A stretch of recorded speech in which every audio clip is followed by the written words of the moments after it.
Ano ka mo? Si Mr. Sarudo, pinatay niya si Gretch! Kitang-kita ko! Huminahon ka nga muna, Jody. Maupo ka. Maupo ka. Alam mo, Jody, talagang gusto kitang kausapin eh. Hindi ko malaman kung ano ang pinagkakaganyan mo eh. Pero ako alam ko na you have not been performing well in your class under Mr. Sarudo. I have received reports that you're actually failing in his class. Ngayon, kung inaakala mong madadaan mo sa ganyang kalokohan ng grades mo, nagkakamali ka. Hindi ako nanloloko! Totoo ang sinasabi ko! Talagang pinatay ni Mr. Sarudo si Gretch! Kitang-kita ko! Sumama kayo sa akin para makita nyo! Hindi na kailangan.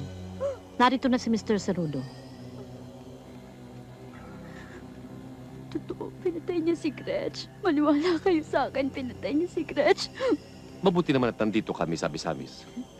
Para magkaharap-harap tayo ni Dean Bautista at papag-usapan natin kung anong gagawin natin sa class standing mo. Narito ang record showing that she's failing in my class. Si Gretch. Paano mangyayari yan? She was absent the whole day. Miss Abisamis, ano ang binabalak mong gawin tungkol sa class standing mo? Ma'am, palagay ko wala sa tamang kondisyon si Miss Abisamis para pag-usapan ang bagay na yan. You have my records? Kayo nang bahala sa kanya. Miss Abisamis, I'm dropping you from my class. Pochi, Mr. Sarudo, hindi mo ba siya po pwedeng bigyan pa ng isa pang pagkakataon?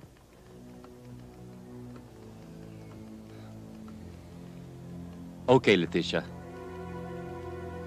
She can start remedial classes this evening. Mga 6 p.m. Miss Abisamis, kapag hindi ka nag-report sa akin mamaya, you failed chemistry. Narinig mo siya. Kailangan makipagkita ka sa kanya mamaya. At tama na itong kalokohan na ito, ha? Alas 6. Miss Abisamis. It's up to you.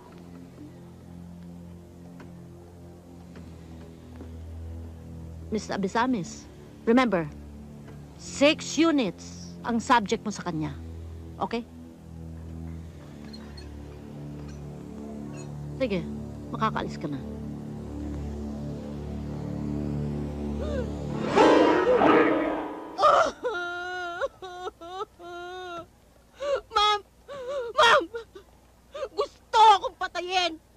Hindi lang ito unang beses na pinagtangkaan niya akong patayin!